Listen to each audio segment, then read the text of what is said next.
4 months ago, I made the biggest leap of my life. I quit my job, left the country I lived in for 10 years, and jumped head first into the unknown. Let's be honest, I only have 1,550 subscribers. I'm in Japan trying to figure out this whole content creation thing, and this isn't the fairy tale version of chasing your dreams. No $1,000,000 breakthrough yet, no overnight success yet, just a very messy, real, and emotional journey of starting all over again. I'm going to tell you everything about it, the good, the bad, and also the brutal reality of quitting their job and what's happening now 4 months later. I lived in China for 10 years. Back in 2020, during the pandemic, I decided to start making videos online so I could share what it is like to live in China with my families and friends. I was in my 20s and I was trying to figure things out. But by September of this year, something shifted. I'm not gonna lie, saying goodbye to the place I used to call home wasn't easy. I had to say goodbye to my friends, I had to say goodbye to my routines, I had to say goodbye to basically who I used to be in China. But somehow I knew it was time for me to make the space to be the person I wanted to become.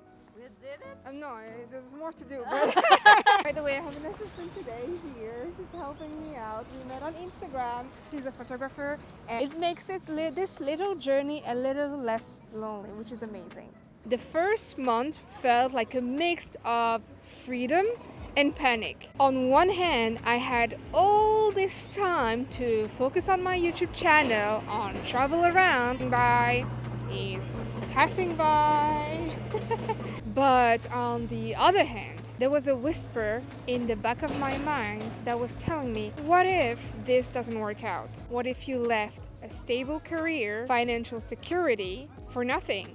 It's scary to leave everything you know, but it's also freeing, and let me explain you why. I have learned that sometimes you have to let go of what's familiar to find what's next. After I left China, I went to Seoul for a couple days because I wanted to reconnect with myself. I wanted to be on the solo trip, and it was the first solo trip I have done in a while. Was going coffee hopping, I took care of my skin, and I also shared a little bit about how I felt right after leaving my job because it was the first trip I did after leaving China. I'll make a full vlog about my time in Seoul, so just make sure to stick around because that's probably gonna be the next video out. After Seoul, I went to New York for 20 days. It was the greatest time ever because this is where I truly felt that I was starting all over again. New York gave me so much energy, but it also gave me so much distraction. I struggled staying consistent with my creative content. I was still trying to figure out what was the best routine for someone who's constantly traveling around. And because it was so hard to focus, I started to feel lost again. I was posting videos on Instagram here and there as I was still trying to figure out what kind of content I wanted to post on Instagram. I started to post on TikTok, but I still also didn't know how often I should post on TikTok because I actually never had a TikTok account before, so this was something that I was learning on the go. And I was trying to catch up with my YouTube channel because I had so many backup content that I needed to post. This is where I decided to step back and trying to figure things out. I completely isolated myself, no meeting friends, no meeting anyone. Literally, I stayed I think home for almost 30 days. Besides meeting close friends and families, but very rarely, I was purely focusing on finding the best routine and finding a way to be creative again. And it was the quiet and the space that I needed. Although those weeks in France were tough, I was able to find something more sustainable, something that felt more like me, and also it just gave me the time to be more patient with myself by just doing 1% better each day. Now I'm in Japan and it's been already a week.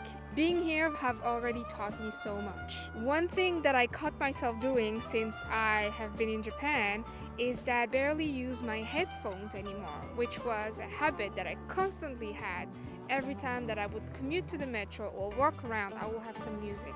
But for some reason, when I'm in Japan, I do want to enjoy every bit of sound that is around me.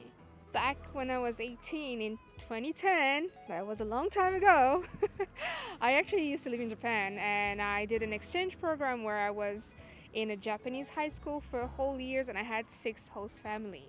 So Japan is very special to me because it feels like a second home, and every time I come to Japan, I guess this is a bit of my comfort zone here, because living here, knowing people here truly makes the experience different. And honestly, being in a place like this just reminded me why I wanted to start vlogging and why I'm making this kind of videos, is to show you guys that it's all possible.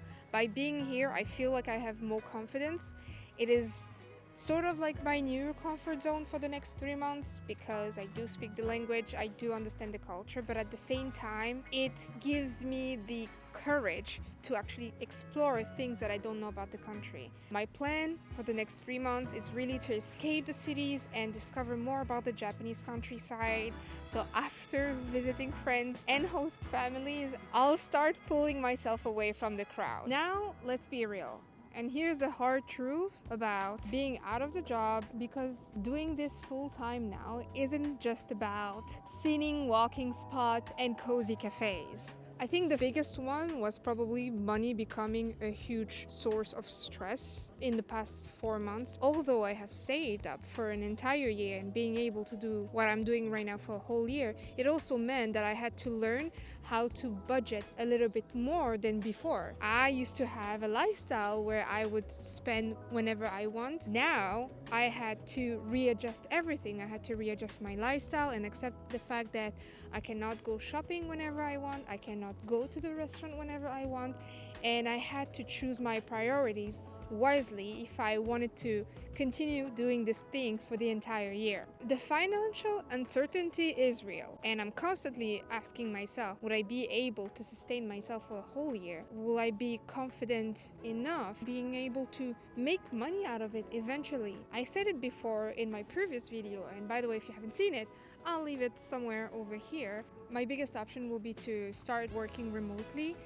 I have a background in marketing, so I think it shouldn't be too easy to find, but that's not what this year challenge is about. Right now, with the number of subscribers that I have and the numbers of views that I'm getting, I'm certainly not earning enough from YouTube, but I'm hoping to grow that in the coming year. The other thing that I started to face, and that also took me by surprise, is how self-doubt was popping in and out from time to time at an unexpected moment. I prepared myself for 2 years to do this, and I thought I was going to be ready to do it, but eventually self-doubt was always around the corner. Questions like, did I save enough money? Was it too soon? Am I truly ready to do this kind of things?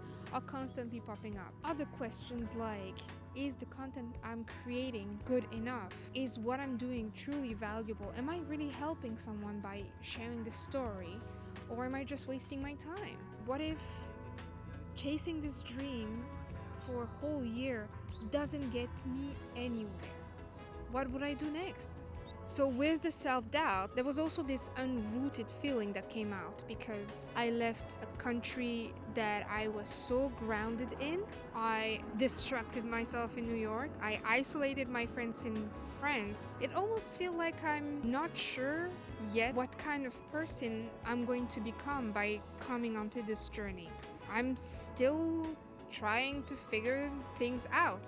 And although I have a clear direction, it doesn't mean that it's all rainbows and butterflies. Now that we are in winter and it's the Christmas season, I'm slowly realizing how much I miss being close to my friends. I miss spending time with them. I miss going out with them, especially when I check on social media and I see them going on with their lives and me starting on a brand new one and completely alone. Although I have the support of my families and friends, I am alone in this, and only me can make this happen. That's why this whole new chapter feels quite confusing sometimes. I think in the end it's really about finding the balance in accepting your self-doubt, but at the same time making sure it doesn't overcome your hopes and excitement. It's still by going forwards, once again, 1% better every day.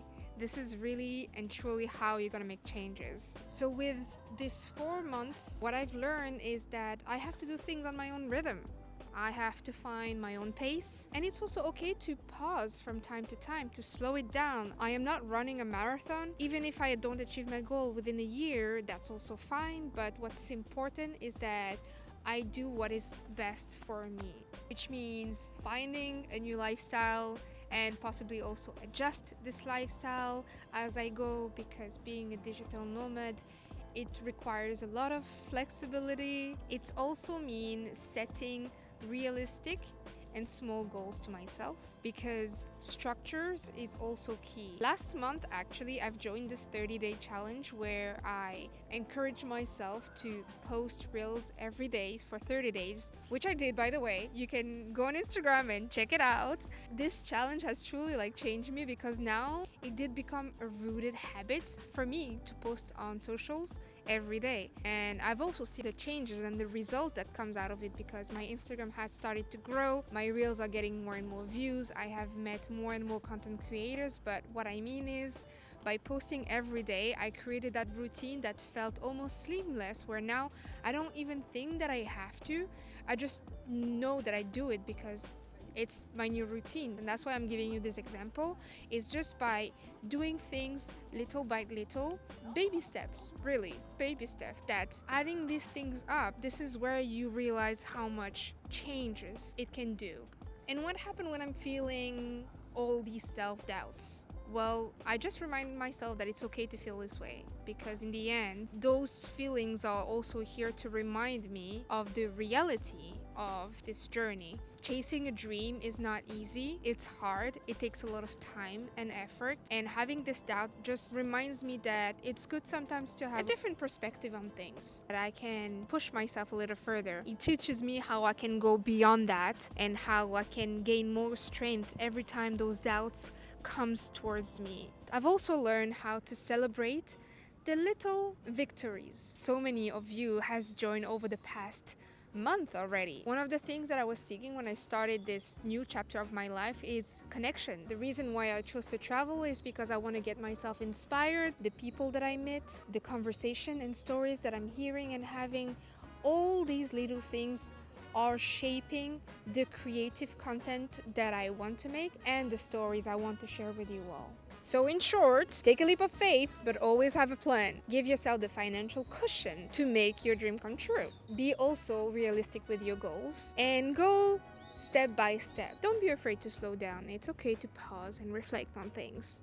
Also, trust your instinct. It's okay not to have everything figured it out, because you will figure it out on the way. Every day you will find time to learn the things that you need to learn, the skill that you need to master. This is a constant learning and growing journey, whether it is learning new skills, but also finding ways to edit better, being a better storyteller, doing better thumbnails, videos. This is something that I'm still learning how to do. All these things are things that I will figure out on the way, but I still give myself time to learn it and figure it out. This past may not look like what you expected, but that's what makes this journey so beautiful. Anyway, I hope you've enjoyed this video. Also, let me know if there are any things that you would like me to talk about. I was thinking of doing a Q&A or a live once we reach 5K. I am far from the viral videos, which I'm also okay with it, because it still gives me time to prepare myself to it. If you would like to support me and support the channel, you can also buy me coffee. I will leave the link in the description below. This kind of support will help me a lot along my journey. I'm sharing my daily adventures in Japan on Instagram, so feel free to join me there. Thank you so much for watching, and I'll catch you on the next one.